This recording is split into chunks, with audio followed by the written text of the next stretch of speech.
Should I use no-code to build my startup? Well, the answer is yes, and here's why. Principal reason to use no-code to build a startup, tech startup, is that it's faster and it's cheaper. So somebody smart like Gartner produced a figure of £75,000 for developers to build a mobile application on average.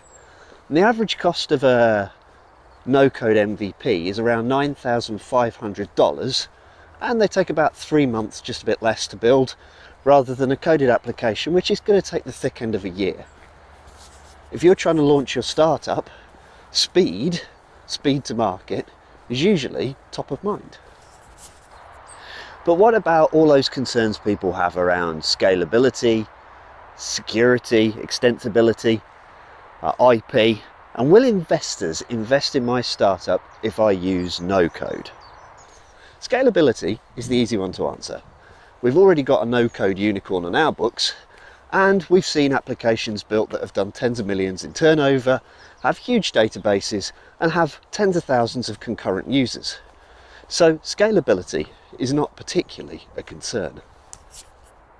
Security question is also a simple one to answer. You can have an insecure no-code app, you can have a secure no-code app, you can have an insecure coded app, you can have a secure coded app. It's about how you set them up. The only difference really is that no-code platforms are software as a service platforms. It's in the interest of the platform provider to make sure that all of the people that use their software are secure. So the security settings tend to be simple and easy to use, so it's harder to get it wrong. So what about extensibility? That's a good question, because it's usually voiced as, when I've built my application in no code, will I have to throw it in the bin and build it with code later? And the answer is, of course, no. Platforms like Bubble are really extensible. They've got 2 good API connectors, one in and one out. And those API connectors enable Bubble to be knitted into a tech stack as a company grows. And that's what we've seen. Startups that have started with no code haven't replaced the no code. They've simply iterated away from no code to a full tech stack later. What about IP? You don't own your own IP, do you? Well, if you're creating new kinds of drugs, or you're engineering a new kind of technology, gizmo, a gadget, or you're writing code that you're going to send to Google, well, you need to get a lawyer to protect that. But if you're like the 95+% of people whose startup is like Airbnb or Uber or Facebook, then your moat, the thing that protects your startup, will be the amount of customers that you have in your brand. And to get those, you need to find product market fit. Now, the cost of getting to product market fit in code is somewhere in the region of $250,000.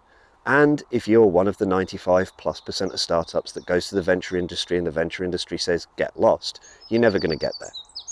However, with no code, the cost of getting to product market fit is more like $10,000, just a bit less sometimes.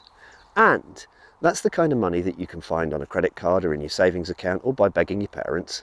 And that means you have a chance of proving your own business model yourself. And once you've done that, investors will come to you. So, should I build my startup with no code? The answer is, of course, yes, because it's probably the only chance you're going to get. There are millions of people doing it right now. They're either doing it themselves or they've got an agency doing it for them.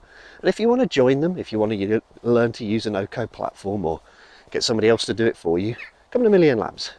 We are millionlabs.co.uk, or you can write to us hello@millionlabs, and we'll help you. Thanks. Bye.